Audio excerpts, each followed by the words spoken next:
Charlie parachutes into Syrian opposition territory from Beirut. Chester of the Wade family helps with logistics, and Vasily teaches skydiving techniques. Charlie refuses weapons, only asking for a helicopter to pick him up 6 hours later. He requests a landing spot 1 kilometer from the hostage village of Melba, a high-risk location. While jumping, Charlie activates the thunder order given to him by Warnya, and lightning strikes the western hill.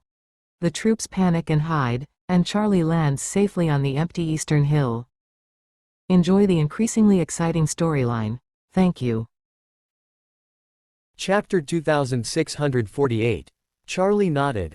Okay, let them arrange a parachuting instructor to board the plane with me, and tell me how to open the parachute and control the direction on the way. After more than 4 hours of flying, Charlie's Concorde airliner finally landed at the Lebanese capital Beirut airport. At this time it is afternoon in Beirut, and the temperature reached about 30 degrees Celsius. The sky has been a little hazy, and the air has been a little damp. It seems that a heavy rain has been holding back for a long time and it has not come down. After Charlie's plane landed, he taxied directly to a huge hangar. At this time, there was also a transport plane with 4 propeller engines parked in the hangar. A group of crew members was surrounding the plane for detailed inspection.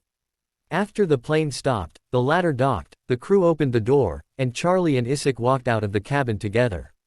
At this time, under the ladder, a middle-aged man with a Chinese face was standing respectfully. When Charlie and Isaac walked down, he hurriedly stepped forward and bowed respectfully, and said, "Hello, young master. Welcome to Beirut." Charlie looked at the other party and found that this person was about the same age as Isaac, in his 30s, and his Mandarin was very standard, and he did not seem to be an overseas Chinese living abroad for a long time. So he asked, "Are you from the Wade family?"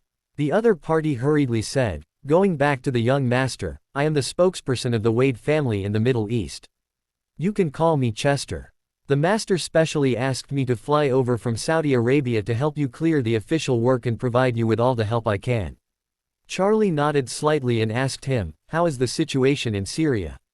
Chester explained, "The Syrian opposition is in a stalemate with the U.S. Embassy, but the U.S. Embassy's attitude is very firm this time, and it doesn't mean to compromise. So I guess they will lose patience soon." Charlie asked again, "Is the U.S. Embassy not prepared to intervene in this matter at all, or does it have other plans behind it?" Chester said helplessly, "At present, it seems that they are not ready to intervene at all, mainly because they did not get any benefits in Syria in the past few years, and now they do not want to be implicated again after the withdrawal. On the other hand, it's also because these kidnapped young Americans are not the children of American politicians or rich people. They have no background. The Americans want to make things trivial, so they have begun to suppress information in their homeland. Ordered major European media not to follow up reports. In this way, even if the reactionaries really kill these 8 people, American citizens will not hear anything." Having said that, Chester said with emotion, "Moreover, the situation in Syria is particularly chaotic now. Not only are the government and the opposition fighting, but Kurdish forces are also involved. The camp behind this is even more complicated. The United States, Russia, Iran, Saudi Arabia, UAE, and Turkey are all contributing to the flames behind the scenes. This has led to various armed conflicts in Syria all these years, and any war on both sides is a state of killing red eyes.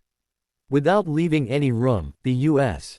Embassy has warned American citizens not to come to Syria. These 8 young people knowingly committed a crime. If something really happens, they wouldn't save them." Charlie nodded solemnly, and asked him, "Has the skydiving coach arrived?" "He is here," Chester said. "The coach debugged the parachute bag and the device on the plane. I will take you up to see him. By the way, master, our plane will take off in 10 minutes. When Charlie boarded the plane, Mr. Chester pointed to one of the men who was checking the parachute bag and said, "Master, this is Vasily from Russia. He was a paratrooper instructor who was a professional high-altitude parachuter for 20 years. The experience is very rich." The Russian man called Vasily stood up, saluted Charlie, and said, "Hello, Mr. Wade. This time I will temporarily act as your skydiving instructor. If you feel unsure, I can take you to jump at that time." Charlie nodded and asked, if I jump myself, what should I pay attention to? Vasily explained, when we are approaching the destination, I will choose the most suitable skydiving location based on the altitude, airflow, and wind speed around the destination. If you pick it yourself, you must be there where you want to land. When I say jump, you have to jump out decisively. After finishing talking, he handed Charlie a professional watch and introduced, Mr. Wade, this watch can monitor your altitude, temperature, body temperature, heart rate, and GPS position in real time. After you parachute, open your limbs to stabilize the landing speed. At the same time, use your limbs to keep the proper direction. Then I will use your GPS coordinates to remind you in real time how to control your limbs and then control the direction by radio, so as to ensure that your landing point does not yaw as much as possible. In addition, I have set the umbrella opening reminder in this watch. If you reach the predetermined height of the umbrella opening, the watch will emit vibration and sound prompts. Then you can directly pull the main umbrella switch on the umbrella bag. This will turn on the parachute. Charlie took the watch and put it on his wrist. Vasily picked up a prepared parachute bag, pointed to a pull ring at the bottom, and introduced, this is the cable for opening the umbrella. After the given altitude, you must pull out the parachute within 20 seconds, otherwise, it may be life-threatening. After that, he pointed to a switch on the right side of the parachute backpack and introduced, this is for parachute cutting. If your parachute is not turned on or becomes entangled in the air after turning on, you can use this to release the parachute, and then the one on your left is the switch for the spare umbrella. After cutting the umbrella, you must turn on the spare umbrella immediately. Charlie nodded and said, okay, I will remember it. Open the main umbrella first. If something goes wrong, cut the main umbrella first and then open the second umbrella. Yes, Vasily said seriously, if you don't need me to parachute with you, then I will monitor your status in real time, and then I will direct you to do every step of the operation. Charlie smiled slightly, okay, I didn't jump over the umbrella, and I have no experience. With your guidance, it should be a lot smoother. Vasily nodded, patted his chest, and said, don't worry, Mr. Wade, I will do my best to provide you with all remote guidance at that time. Chester said at this time, Master, the plane can take off at any time. Charlie asked him, how long is the estimated flight time? Chester said, the straight line distance is only more than 100 kilometers. The plane can take off in 5 minutes, and it will be close to the destination 15 to 20 minutes after takeoff. Okay. Charlie nodded and said calmly, then get ready to take off. Okay, Master. Chester walked into the cockpit, and after a few commands, the aircraft engine slowly started and pushed out from the hangar. Immediately after that, the plane taxied all the way to the end of the runway, and then pushed forward with full force. 2 minutes later, it rose into the air and drove straight over Syria. After the plane entered Syrian airspace, Chester used a tablet to open a map of northwestern Syria and said to Charlie, Master, it is cloudy today. Although the visibility is not high, it is still easy to be spotted by the other party during daylighting, so this time we booked the landing places here. As he said, he pointed to a place on the screen, his fingertips drew a red circle on it, and then he drew an arrow pointing to a valley, and here is your destination, and the distance of your landing your destination is about 5 kilometers away. After you land on foot, it is safer. Charlie waved his hand. It is originally a mountainous area with a straight line distance of 5 kilometers. It would take 2 hills to cross. I don't know how long it will take. Is there a better way? Chester hurriedly looked at Vasily. Vasily spoke in embarrassment, Mr. Wade, if your parachuting point is too close to them, it is likely that they spot you in advance before you get the chance to touch the ground, so this is all for your safety. Charlie said lightly, it's okay, I have a way to prevent them from discovering me. Chester had no choice but to take out an engineering plastic box from under the seat. After opening it, it contained 2 dark pistols, a pile of bullets, a stainless steel tactical dagger, and several grenades. He said to Charlie, Master, you should take all these weapons and equipment, in case you need them. Charlie shook his head and said, I can't use a gun. Chester exclaimed, you don't know how to use a gun. Then how can you defend yourself this time? Charlie smiled and said, if I dare to go alone, I will naturally have a way of self-defense, but it's not a gun.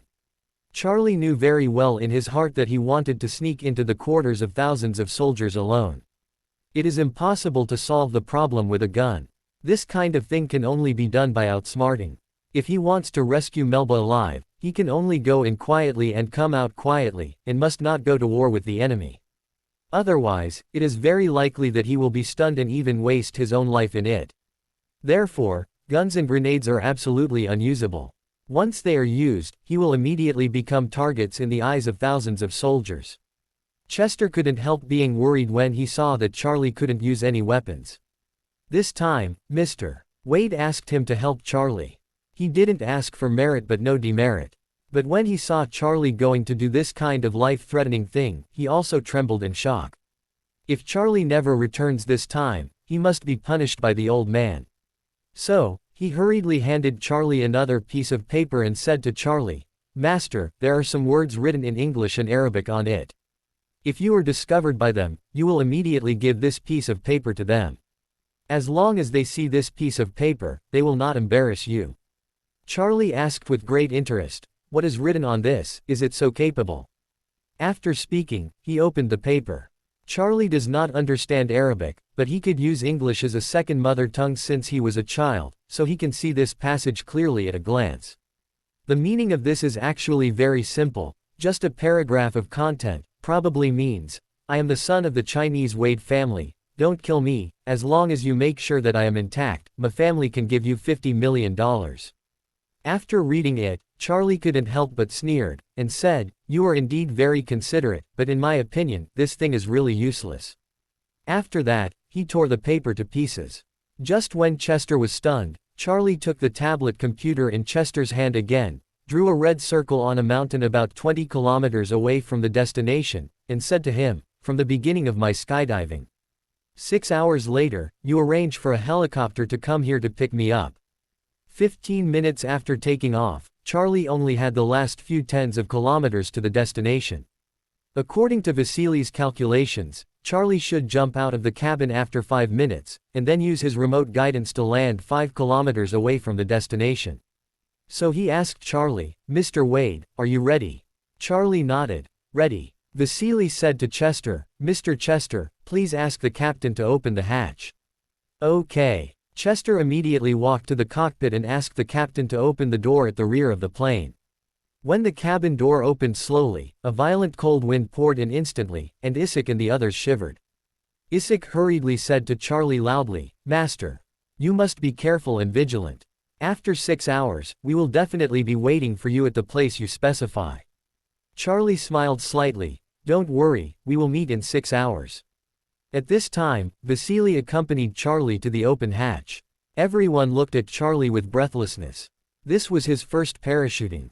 Not only was it extremely difficult to parachute, but also the real difficulty began after landing. Except for Isaac, no one at the scene could figure out what kind of self-confidence Charlie had that would make him dare to go deep into Mad Tiger's lair guarded by thousands of soldiers. This kind of hell-level difficult task, even an imaginary hero in a movie would not dare to take this task. Therefore, each of them was squeezed by Charlie's safety concern.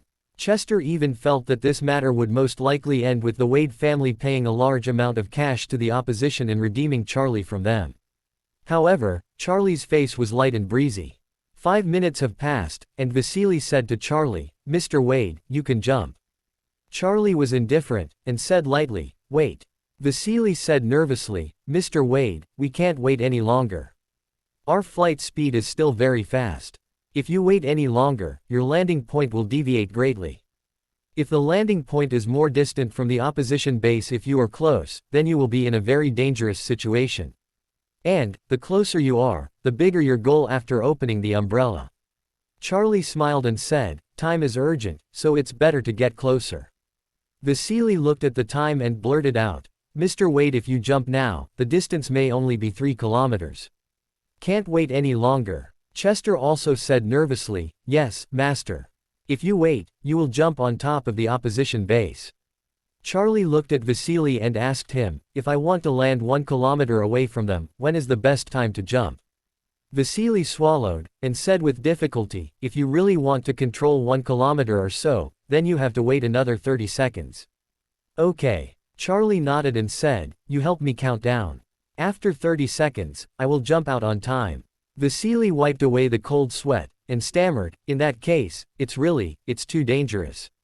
Charlie smiled and said, "It doesn't matter, don't I still have a surrender letter on me? If it doesn't work, give them this letter, just as spending money to experience extreme sports." Chester sighed helplessly. He saw Charlie for the first time, and at this moment he only felt that Charlie was simply unheard of dude.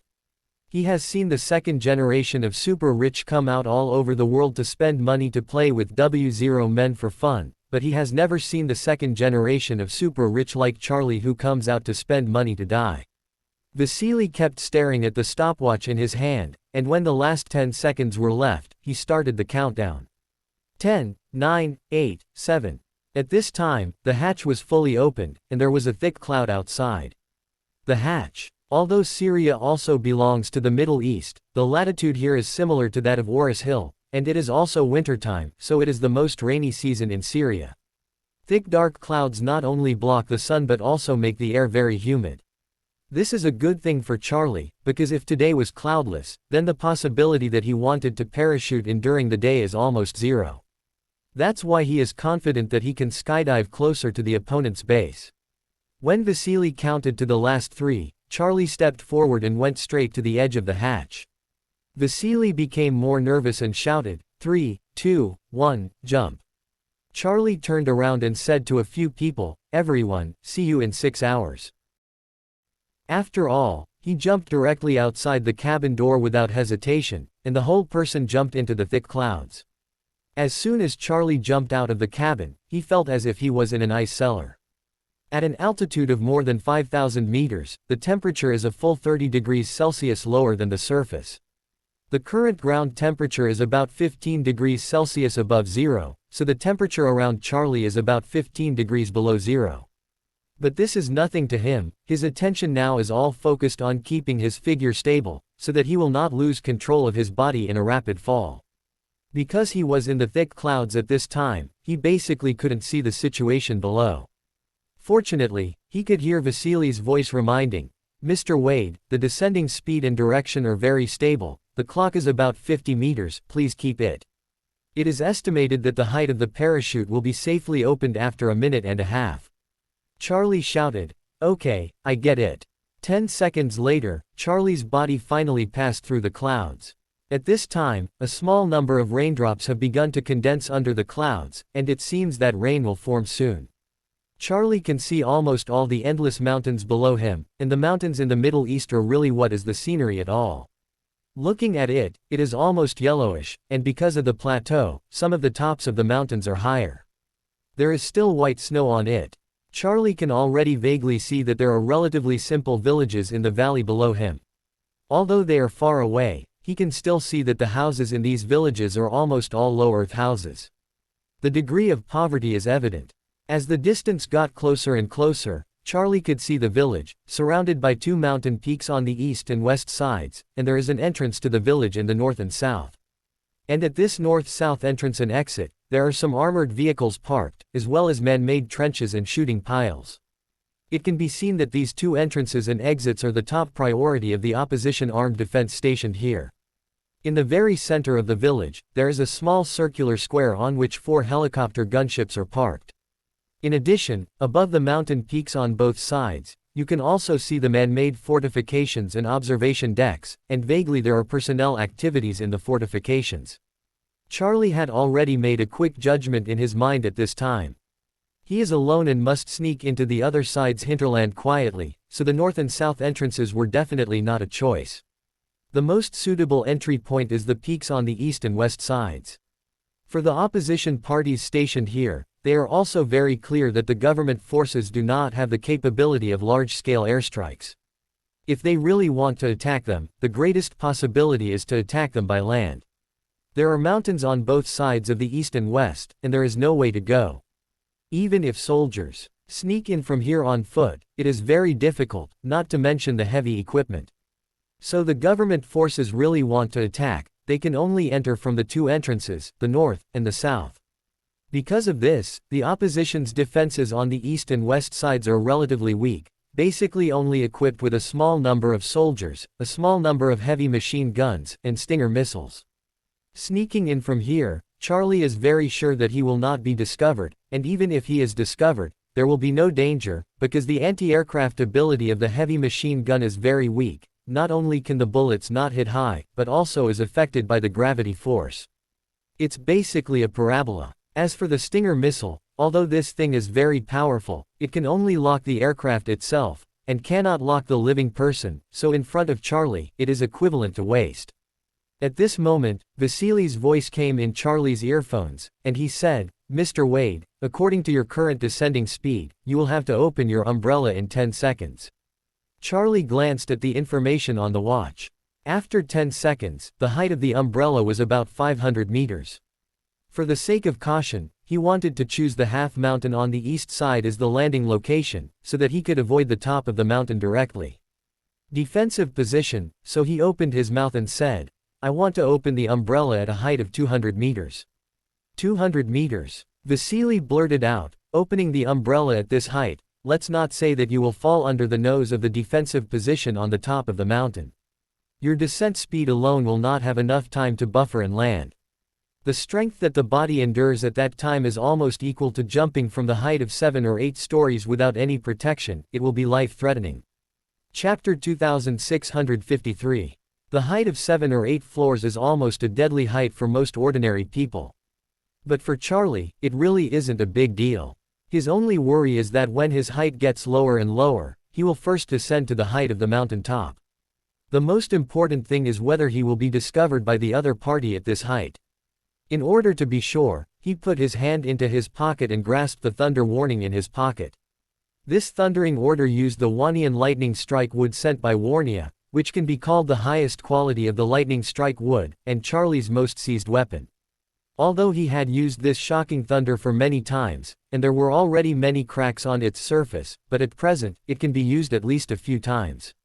Charlie didn't really like to use the thunderbolt, because every time this thing made a lot of noise, but this time, he still planned to use the thunderbolt to increase his success rate. At this time, the whole mountain area was quiet. There were few people here, and there were almost no vehicles on the road. People below could hear the wind and the not-so-big rain, but there was no other sound. But at this moment, in the western sky, a lightning bolt like a whip of God suddenly lit up.